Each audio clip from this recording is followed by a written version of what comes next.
je suis venu ici répondre aux Gbagbo extrémistes. Oui, je vais vous répondre. Votre Gbagbo là n'était pas sain. Parce que avant que Guillaume Soro et ses amis prennent des armes là, il y a eu d'abord un avant. Nos frères et sœurs étaient tués comme des poulets sous Gbagbo. Nos frères et sœurs ont été assassinés sous Gbagbo. Avant la rébellion, des jeunes nordistes ont été arrêtés, d'autres ont été exécutés sous Gbagbo. Les preuves sont là, je vais vous montrer les preuves. Avant 2002, avant les jalons que tu parles là, le régime de Gbagbo là, était même un régime sanguinaire. Parce que ceux avec qui Gbagbo marchait là, étaient des sanguinaires. Ok? Sous Gbagbo, il y avait les escadrons de la mort. Sous Gbagbo, des personnes civiles ont été neutralisées.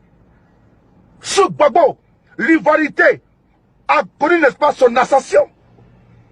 Sous Gbagbo, les jeunes, les femmes, les vieillards ici du Nord avaient des problèmes. Sous Gbagbo, les militaires étaient zélés. Sous Gbagbo, nous là, Timité, Doumia, Traoré et autres, on avait des problèmes. Parce que vous là, vous pensez que vous êtes des Ivoiriens puissants. Et nous là, nous sommes des rejetés de la patrie. Pour vous là, vous n'êtes pas sortis du néant. Même quand vous dites que vous êtes d'origine libérienne, vous refusez. Même quand vous dites que vous êtes d'origine ghanéenne, vous refusez.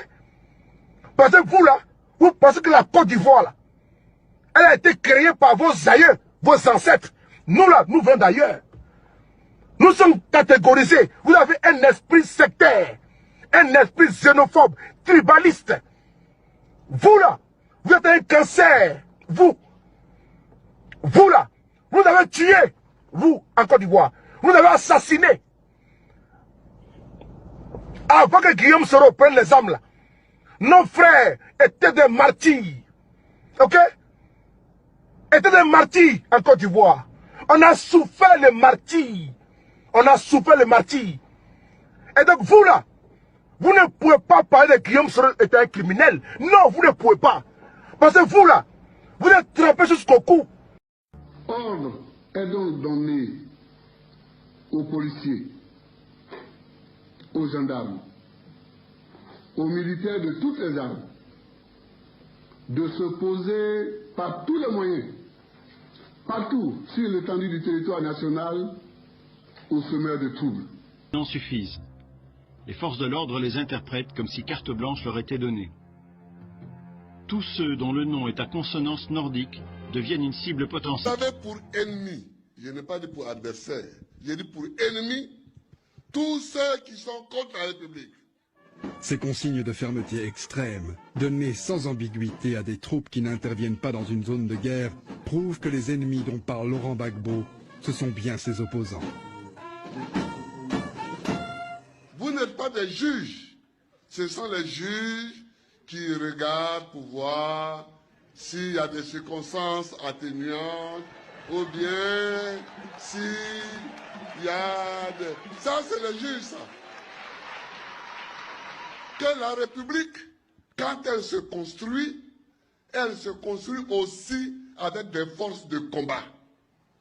Et nous demandons à la CRS de mater tous ceux qui sèment le désordre et puis après, nous réfléchirons sur les raisons qu'ils ont à vouloir rechercher les causes. Donc votre rôle n'est pas un rôle d'analyse. Toujours en tout temps, nous vous donnerons les moyens qu'il faut pour ça. Nous vous donnerons les moyens qu'il faut pour ça. Les ordres seront respectés à la lettre. Pourquoi d'ailleurs s'encombrer de quelques sentiments d'humanisme et de respect des droits de l'homme, quand le chef suprême des armées déclare en public qu'il répondra de tous les excès de ses troupes, la répression des opposants et de tous ceux qui sont soupçonnés de sympathie avec l'opposition. Au mois de janvier, la presse internationale s'est fait l'écho des cas de viol survenus ici. Hein. Il y en a eu certains.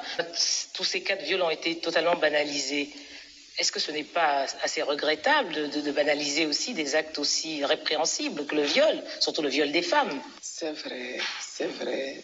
Mais il faut dire que ces cas de viol se sont produits dans un contexte politique assez spécifique. Et voilà. Mais oui, mais est-ce qu'on doit tenir compte de l'appartenance politique d'une violée?